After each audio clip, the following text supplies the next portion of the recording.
everybody, to another new episode of A Whole New World with me, your host, Jacob New, where we're here to put a spotlight on positive things happening in the community and developing a positive mindset. We have Dr. Dan Fleischman here in the building today. So, before we get to him, though, it's time for our favorite part of the week, everybody, the dad joke of the week. So, are you ready for it? What is a seal's favorite subject? Art. There you go. Great opener. Oh, I love that. I love it. I heard that this Sunday. It was great, and I was tears because I was laughing so hard. It was amazing. So, as I was saying, we do have Dr. Dan Fleischman here from the Ezekiel Center. So nice to be here. Thank you for being a guest on the show. I appreciate it. Well, thank you for having me. So, tell us a little bit about you. Like, where are you from? So our audience can kind of get a little bit to know. Well, originally I'm from Los Angeles, California. Okay. So I moved out here in the early 90s, then moved back to California, and then moved back here around 2006. Okay. So you've been going back and forth. Yeah. You could say that. I like it. So what made you finally decide to stay in Texas, besides we're amazing here in Texas? You know? Well, there you go. I mean, Yeah. I can't beat that. See, that end of subject. Yeah. And I was going to say we have Whataburger, but that was just sold to Chicago companies, so we don't talk about that. Yeah, I know. Well, being from LA, I'm more of an in-and-out kind of guy. If I eat that stuff, but typically I don't. But yeah. See, I'm more of a Five Guys. Five Guys is good. I like Five Guys is good. Yeah, but yeah. Get a keto style, right? Yeah. Yeah, there you go. No style. bun. Yeah. No. I remember that used to be Atkins. Mm-hmm. Diet, yeah. Well, Atkins is a lot heavier on the meat. Keto is a little bit of meat, a lot more veggies. Oh, it shows how much I know. You can tell what I'm not doing. So you are the founder of the Ezekiel Center. Founder and here. president of Yes. the Ezekiel Center here in Dallas, Texas. Okay, so how'd you get there? Well, I'm a chiropractor by profession, so Okay. actually that's one of the reasons why I first moved out here to Texas was to go to Okay. Chiropractic University. And I actually have a crick right here in my neck. So Well, you have to come in so we can get that addressed. Yeah. A crick or a cricket? There you go. I hope it's not a cricket. I hope it's not a cricket. Yeah. See, there you go. Dad jokes, right? Yeah. I like it. So then after graduation, I moved back to California to practice. Okay. And then from there, I decided to move back here. A little better opportunities here than there were in California. So I've been here since 2006. Met my current wife here in Dallas. So we just kind of, we already both had roots here. We have family here. So we just stayed, and I formulated the Ezekiel Center. I've been doing that for the past 10 years. Okay. And in the past couple years, it's just recently become a non-profit, not-for-profit 501c3. Oh, that's awesome. Congratulations. Thank you. So tell us a little bit about the Ezekiel Center. We teach a systematic step-by-step process to help people transcend limiting blocks, beliefs, and barriers so they can achieve the outcomes in their lives they've been looking for but haven't been able to acquire yet. Okay. So we all have those things in our life, the repeating patterns, the limiting thoughts, the I'm too tall, I'm too short, I'm too thin, I'm too fat, I'm too this, I'm too that, I'm this ethnicity, that ethnicity. All the I ams. All the I ams. Okay. And that typically holds us back. Mm-hmm. We let the programming and the download from other people, their influence, determine what our life and our outcome is going to be rather than live our genuine purpose and what makes our heart sing. Okay. So we teach people how to transcend that. Well, the reason why we say we teach people how to transcend that, because that's exactly what we do. So we never tell anybody to get over anything. In fact, if anybody has an aspect of themselves that they don't like, the only reason they don't like it is because they haven't owned it yet. They haven't found the love and gratitude in it for it yet.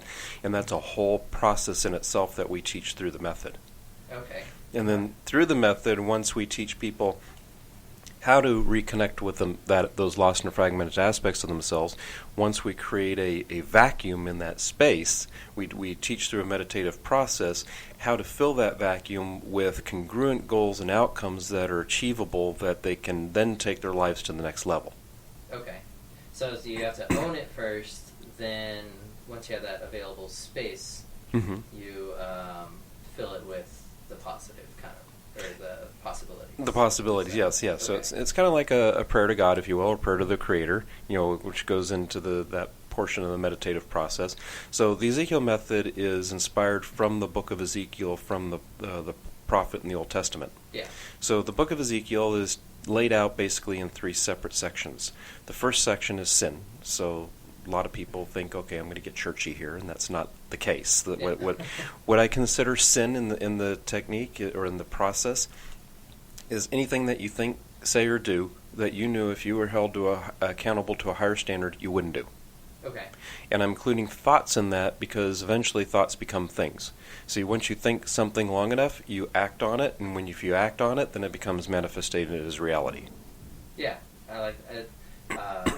Noticed that in a whole bunch of books, and I think I've talked about it before in this episode, where like you keep repeating things over and over, Mm-hmm. that eventually it's going to become truth. So that whole idea, you have your goal, and when you repeat it over it, you're just pumping that into your subconscious, and so you're just kind of Right, and it's the negative self-talk. It's the things that, it's the people that keep showing up in, different bodies, but it's basically the same person. Yeah. And you're like, why does this person keep showing up in my world? I was done with that relationship. One of my favorite things is hearing people say, I've been to the self-help courses. I've been to therapies. I've been to, therapists, and so I know I've healed it. And my reaction always to that is, well, if you've healed it, then why does it keep repeating? Why does it keep showing up in your world? See, if you've learned the lesson that God or Creator was trying to share with you, it wouldn't keep showing up in your world. Yeah. Right? It's like, if I tell you, don't put your hand on the hot stove, and then you go over and do it. Watch me. Well, hopefully once is all it takes, Yeah. right? And then you've learned and you moved on. Then we don't have to keep repeating that lesson for you. Yeah. Hopefully. Sometimes I think I'm a slower learner, but Well, we all are. By the second time, I got it for sure. Well, we all are, depending on what aspect of life we're talking about. Mm-hmm. So it can be relationship, it can be health, it can be finances, it can be spirituality, it can be social, and it can be any number of things. Yeah, I love it because I think what you're hitting on too, and correct me if I'm wrong, it's just that we all have our own upbringings, our own stories that have happened, Mm-hmm. things, and so it could be one factor. For somebody, it might be debt. For somebody else, it might be a bad relationship. For other people, my dad didn't love me enough, my mom didn't love me enough, Mm-hmm. or I didn't have any parents, or whatever the case may be. But that everybody has those circumstances, and you have to figure out how that's affecting you and why that's causing it. Am I getting that or not? Well, sort of. You have to figure out, and we teach you how to do that, is to figure out how it actually benefited you in your life. How did it help take you to the next level? Who did you meet? What groups did you join? What are the things that you have now that you wouldn't have had the situation or event not taking place in your life? And a lot of people's knee-jerk response is, well, without that event, my life would be amazing. Yeah. Without that thing, so then they haven't learned the lesson. So then they're doomed to continue to repeat until they find that what the lesson was supposed to teach them. So then they can now grow and transcend beyond it. Okay. See, the interesting thing is, somebody's worst nightmare is somebody else's greatest fantasy, right? And vice versa. Google it. Check it out. You'll find all kinds of weirdness on the internet to prove me right on that. Yeah, I'm going to trust you right now. I'm not going to Google it, but yeah. Right. So you say, my dad didn't love me enough as an example. Mm-hmm. Okay. Well, somebody else is saying, you had a dad. Mm-hmm. That's true. Right? They would have given their eye teeth to have a dad. So it's all in the perspective. It's 100% in the perspective. So. And see, the perspective can help transform your world virtually instantly, depending on how you shift and change it. And with the wrong perspective, it'll hold you back and it'll drag you down. And most people are walking around with the wrong perspective. They're walking around with stinking thinking, as they say, right? Yeah. I like that. But yeah. No, that's so true. So, man, so many different ways I want to go. But first, we're going to take a quick break. And when we come back, we're going to talk a little bit more about that little thing you touched on called gratitude. I think. So, this is a whole new world, and we'll be right back.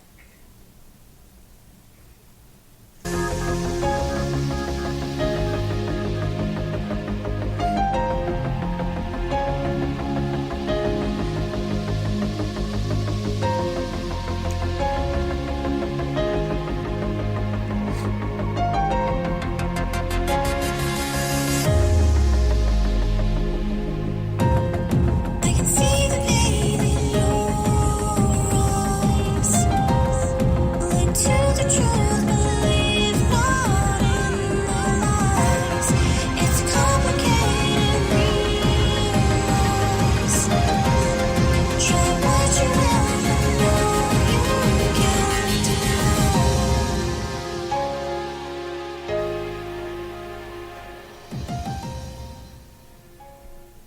All right, welcome back, everybody, to A Whole New World with me, your host, Jacob New. We have Dr. Dan Fleischman here, and he was telling us about the Ezekiel Center and how we can find the lessons in our past to help us overcome the future in so many words. Well, overcome our future, but also overcome our present, Yeah. right? So you actually don't want to overcome your future. You want to create a new and inspiring future. Yes. No, I think all of us have that dream where we want to be, we want to be great, we want to be successful sometimes, but even just like, we just want to be better. Maybe not like, I want to be the best person, but you just want to be better, right? And so,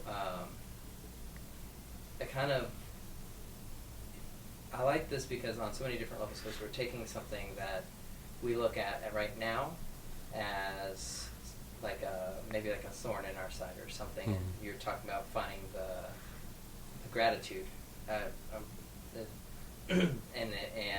finding the appreciative, the lesson, like you said.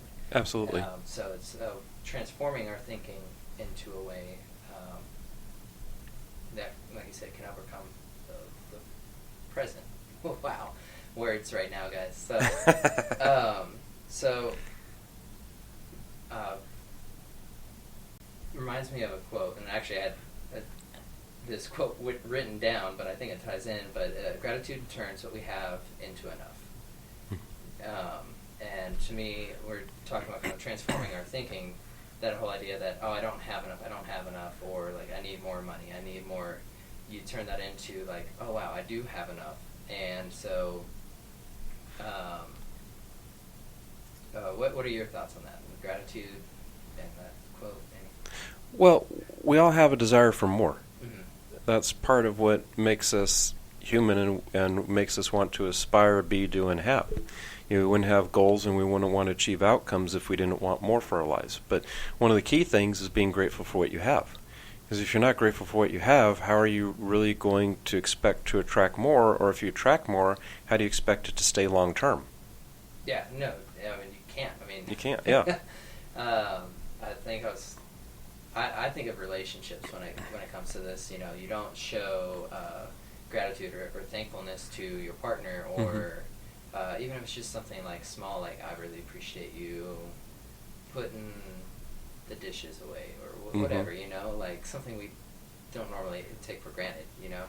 It's just that they'll eventually leave. They'll find that gratitude elsewhere, because I think what that does is create that worth for people. Oh, 100%, yeah.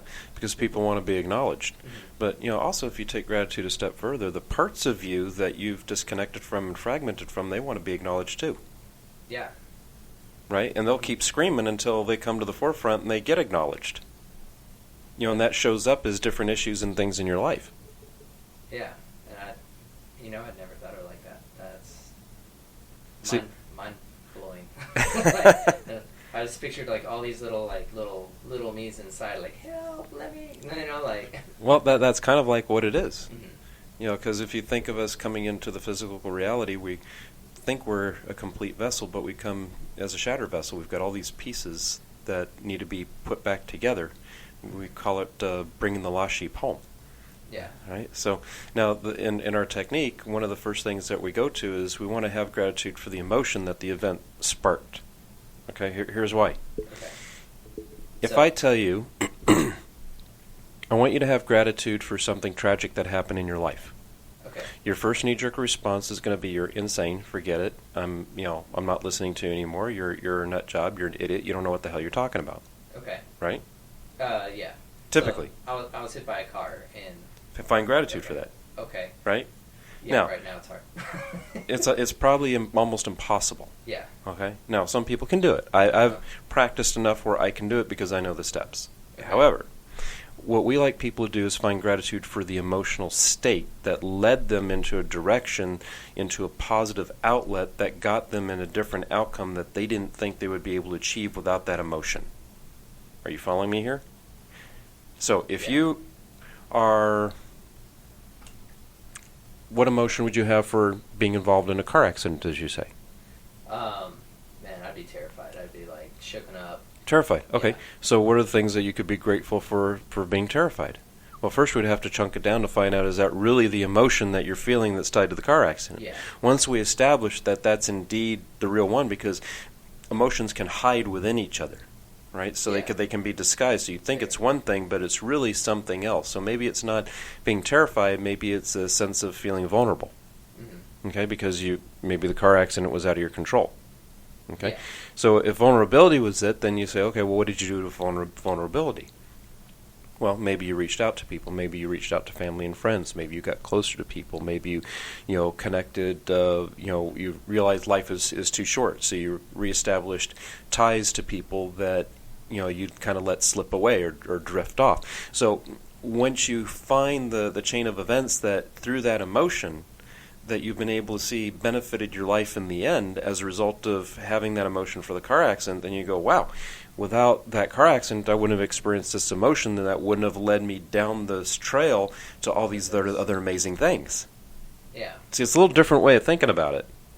Right? Now, another thing that I love doing is gratitude drills. What are those? Gratitude drills, those are amazing. So we teach this in the course. So basically, in just kind of a quick synopsis of what it is, you start expressing gratitude for everything. Gratitude for this mic that I'm talking in front of. Gratitude for the computer monitor. Gratitude for the table. But then you take it a step beyond that, not just rattling off, Random, everything that's just Exactly. around you. You feel it. How does it feel to be in this studio, having an opportunity to talk to someone like you, and being able to use technology with this amazing microphone that people all around the world can hear, they can utilize? To stop for a second and take that in, to really have that resonate within you, go, wow. See, people want to know where their abundance is. Well, their abundance is all around them. They have to recognize it. They have to first have gratitude for the seemingly mundane things that they take for granted every day. To be able to walk across the street. Be grateful you're not injured, because I've been injured and it stinks, not being able to walk well. Oh yeah, no. That's Right? not easy. To have the different aspects to be able to look at a sunny day or even a rainy day and say, wow, I don't have to water my lawn, or my foundation doesn't have to, I don't have to waste water. Right? The lakes are filled up. We've got plenty of water. So, Plenty good fishing. plenty of good fishing if you're, absolutely. So, yeah, so and even with the fishing, what do you fish with? A fishing pole or a net. Or- It depends on Great. where you are. Have you been grateful for those tools? Because you wouldn't be able to go fishing without those. Me personally, no. Well, how different would your life be if you expressed gratitude for the simple things and felt it? It's pretty crazy. You're sitting here talking about being in here and just the whole magnitude of wow, yeah, we're broadcasting to hundreds of people right now, Mm-hmm. and before what would that have been oh, let's letter this down and send it through the Pony Express. It wouldn't have worked. No, just Well, and the even enormity of it, I think, is crazy. and Yeah. even 10 years ago, something like this wasn't available to someone like you and I. We'd have to go to a major network to do this. Oh yeah, that's true. That would have been a whole lot harder. Yeah. So, Just to get in the door is a whole different story. yeah, security's pretty lax here. Yeah, you pretty much just let me in. But I'm very grateful for that, by the way. You're welcome. I'm grateful for you showing up. Thank you. Well, thank you. So, this. They do the gratitude drills. They Mhm. start expressing. They feel the gratitude, and like, what is it? Can you, from the outsider, like, do you start to see the change within them? Yeah, Or- you see the change within yourself, and you see the change reflected in your outside world. Okay. See, when you start focusing on the things that you have rather than the things that you don't have, you're given more as a consequence because you're grateful for what you already have. Now, you shouldn't do gratitude drills just to get more stuff. It doesn't work that way, right? No. But it's like when you give a child a toy. You know, if you give one child a toy and they throw it on the ground and they're angry and they're like, you know, why would you give this stupid thing to me? You know, what were you thinking? This is ridiculous. I don't like it. What do you typically want to do with that child? Take the toy away and, Exactly. discipline. Yeah, because you want to see some kind of repercussions with that Yeah. child, right? For poor and inappropriate behavior. What about a child that takes the toy and goes, "Oh my gosh, this is so amazing! You're so thoughtful and kind of you for to think of me this way. I mean, Yeah. I'm so happy that I'm going to play with this all the time. I'm really excited. You know what? I just want to play with it right now." And what do you want to do with a child like that? Yeah.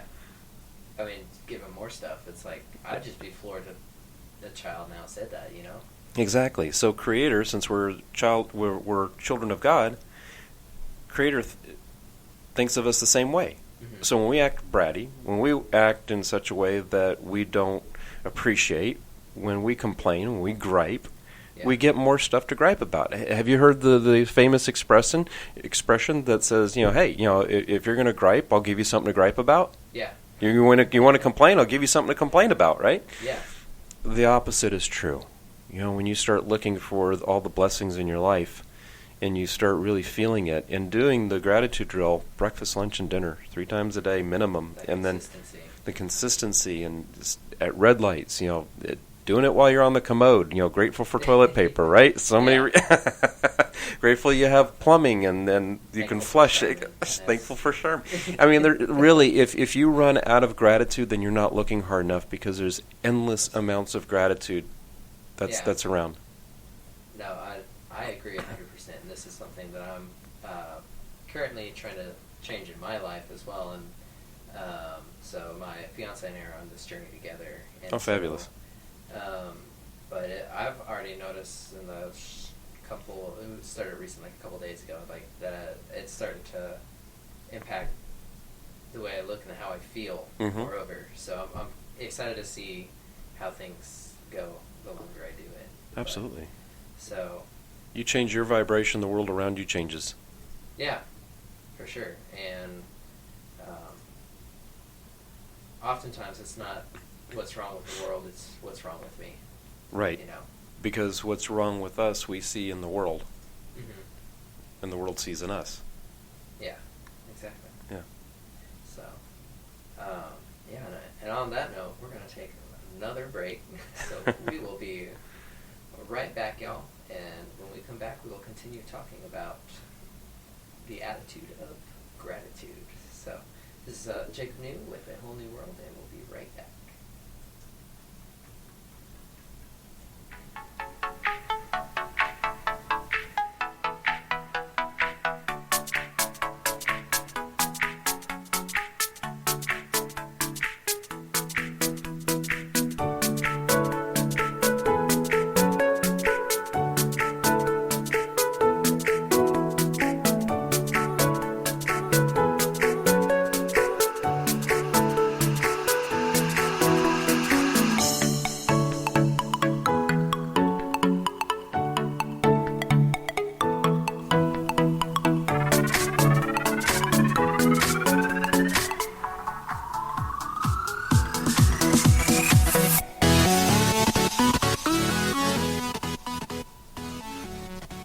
All right, everybody, welcome back to A Whole New World with me, your host, Jacob New. Well, we're here to put a spotlight on positive things happening in the community and developing that positive mindset. So, here today we're talking about the attitude of gratitude with Dr. Dan Fleischman of the Ezekiel Center here. And before the break, you had said a lot of very good good things about gratitude and just finding gratitude in everything that we do. But then you said about doing it like breakfast, lunch, and dinner, and just developing that consistency. And I think that gratitude is definitely not just an emotion, but a skill. It is. It's something that we have to practice because I think, I don't know if it's social media or what, but I think a lot of us are just in the habit of thinking negatively. Oh, I want more. I want this. And like you said, when you're like, well, this is nice, but you don't tend to, you don't have that gratitude for what you already have. Right. So, any other suggestions for people looking to start using gratitude more in their life? Yeah, start simply. I mean, start with your everyday surroundings. Even go outside for a walk. Like I mentioned before, being grateful for the sunshine or clouds or rain or the trees. Yeah. The fact that you can walk, the fact that you can see, the fact that you can experience things. Start to feel these things. Start look at your account. I don't care if you've got 50 cents in your account. You have an account. Yeah. There are people that are homeless right now that don't. You have 50 cents. You have 50 cents. That's somewhere to start, right? Yeah. There are people that are way worse off than you are. Yes. No, I love that, and I think honestly, it kind of sounds silly at first. Like, you want me to give thanks for the sunshine? Let me just hug this tree. No, but it goes more than just tree hugging. Yeah. Thanks for the oxygen. No. Well, that's part of it too, right? But I think, but it's that whole idea that you're looking for more of the positive and the things to give thanks for that you have. Mm-hmm. And so, I just think that's a skill that all of us, it's underutilized, Mm-hmm. and that more of us should try and develop. So, what is, how have you seen gratitude change people's lives? Any examples come to mind? Oh yeah, absolutely. In the course that we teach, it transforms their lives. They, are coming in with a negative attitude, and or they are really down on themselves in their situation. And we've seen finances turn around. We've seen relationships be saved. We've seen health improve. We've seen all kinds of miracles and blessings happen as a result, which goes much further into the gratitude. Yeah. But the gratitude is the essential key component if you really want to change your life. That's one of the starting places to do it. Mm-hmm. Because until you have that gratitude, see, it's so easy for the majority of people to go into the dark places because it's familiar. Yeah. And quite frankly, we get support there. Yeah. Right? You get Yes. support from your family, your friends, your peers, your coworkers, your boss. They'll join you in the negative pit, of darkness all day long because it's social. People can talk about it. People like the drama. That's why we have so many really horrible shows on TV right now that people just feed off of that like there's no tomorrow. But does it serve their life in any fashion? No, it's just feeding that negative bear. I just think of it as because bears are ferocious and Mhm. rah. I'm not talking like a cute koala bear. No, I'm talking like a grizzly bear. This. That's probably a terrible analogy, but That's it good worked enough. in my mind. It worked. If it's for the dad joke, it works. So, but I just kind of think of it more. It is which side are you trying to feed more, the negative side or the positive side? And I think, like you said, it's easier for us to be negative because there's Mhm. more negative things incoming into our lives. Our society is really conditioned for that. Look at the media. Look at the news. Yeah. The news I is don't watch the news. right. Well, the news is not founded on making you feel good. No. It's founded on just the opposite. Especially the news, it's founded on instilling fear. It's founded on implanting lack. Yeah. It's founded on all kinds of negative emotional states that you feel like you have to watch that TV to feel safe. Mm-hmm. Or at the very least, you like the negative drama, which then feeds into a negative reality in your life, and you wonder why your life doesn't work, because you're feeding your brain with all this stuff. See, here's the thing: your brain's a master computer, Mm-hmm. right? It's more. advanced than any computer system on the planet to this date. And it doesn't care what you put into it. It doesn't care if you put in positive or negative. Whatever data you put in, it will spit out. No, I agree 100% with that. Because It has no judgment. It has no problem giving you what you ask. If you say, either consciously or unconsciously, you want a negative life, it will give you a negative life. If you want a positive, happy life with all amazing blessings, you can get that too. It's all what you put in the computer.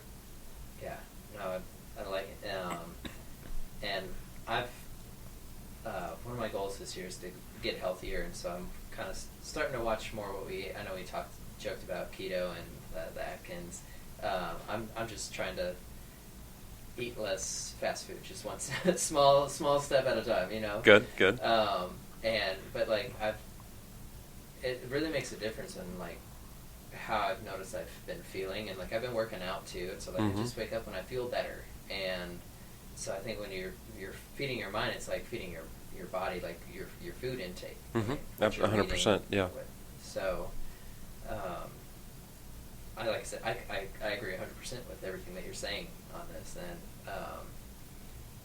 so do you suggest people like cut out that stuff, or like how? I mean, because some people like have to watch the show, Well, I guess the reason, the thing that you need to first discover, and we can help you explore this through the method, is why do you feel the need to watch the show in the first place?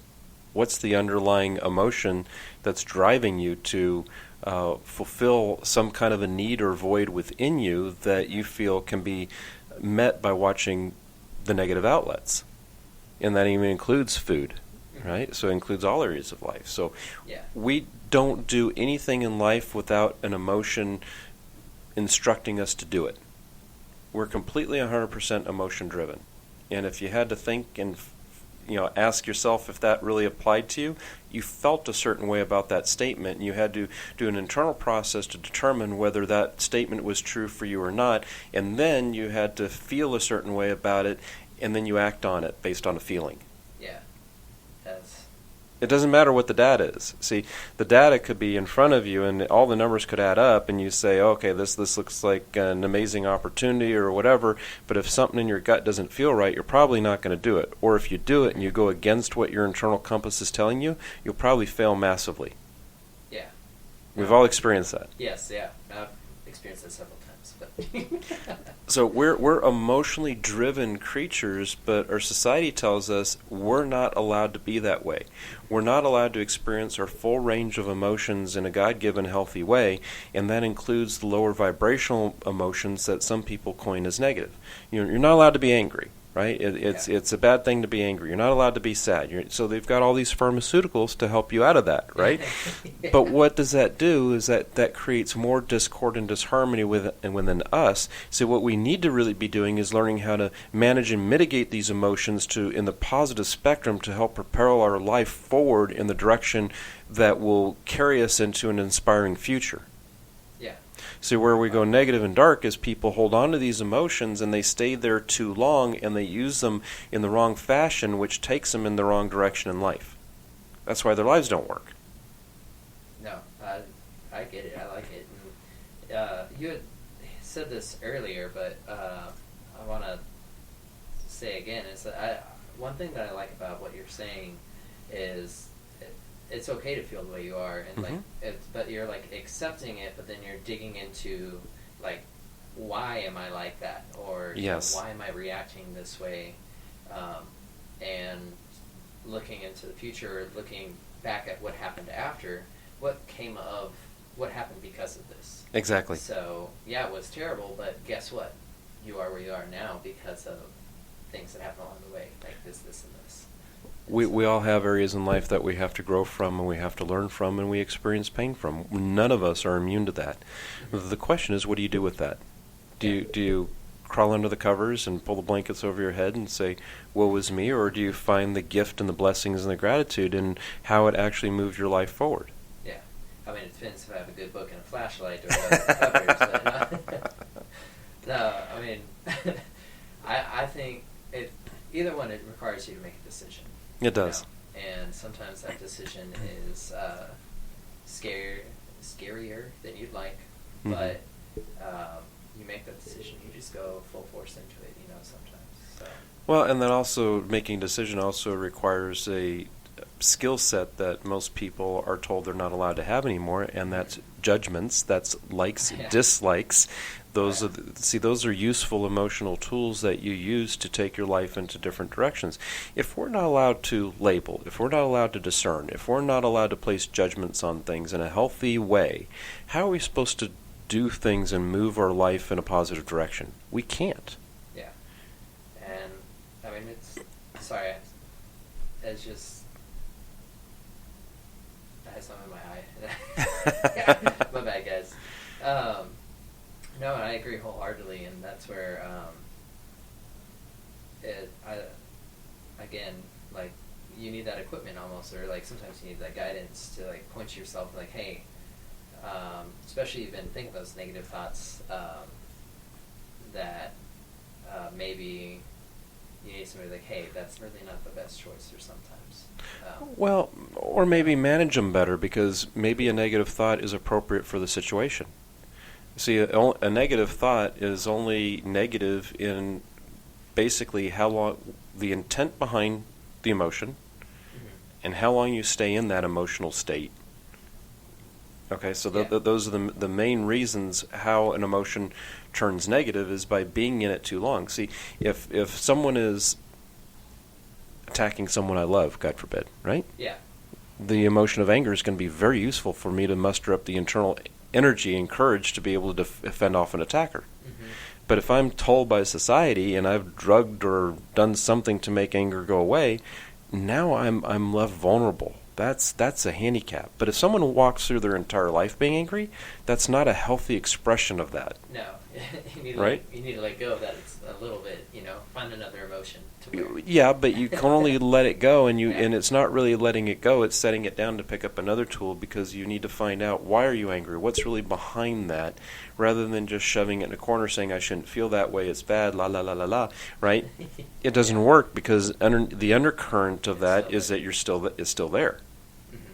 So you should be able to utilize all these different emotional tools in their proper span and space. So even happiness, okay? So people can be happy for too long, because then the pendulum swings the other way. See, we're not wired to maintain an emotional state for an exceedingly long period of time. Now, do I want people to be happy? Absolutely, 100%. But when it's appropriate to be sad, be sad. When it's appropriate to be upset, be upset. When it's appropriate to be frustrated, be frustrated. When it's appropriate to be enjoy, be enjoy. The only emotion that should be present 100% is love. So you can mix and match emotions, Yeah. right? See, you can be angry or not really like someone, but you still love them. So it's kind of like that whole all the other emotions, love's kind of there throughout all of that. That's the one. That's the That's one the- emotion that can be there through all of it. No, I like that. So man, I know me personally, I feel like I've grown so much just in this conversation, just listening to you, and I'm excited for my thoughts in the future.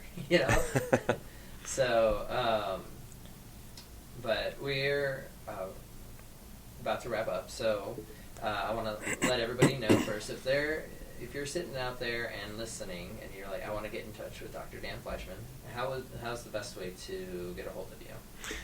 Come to our website, ezekielcenter.org, EZEKIEL center.org. We've got classes, we've got workshops, we've got all kinds of events going on almost all the time. I do private sessions for people who Okay. don't necessarily want to do this in a class setting. I've got a book that's getting ready to come out within the next couple months, which Okay. outlines the Ezekiel method, which is part of what we've been talking about today. Yeah. No, I love it. And is there a fee to go to the classes? There is. Okay. For the classes, they're 20. So it's Okay, not bad. yeah, Yeah. it's stupid cheap, really. Yeah. For what you get, and for the life changing things that happen with people, we're way undercharging.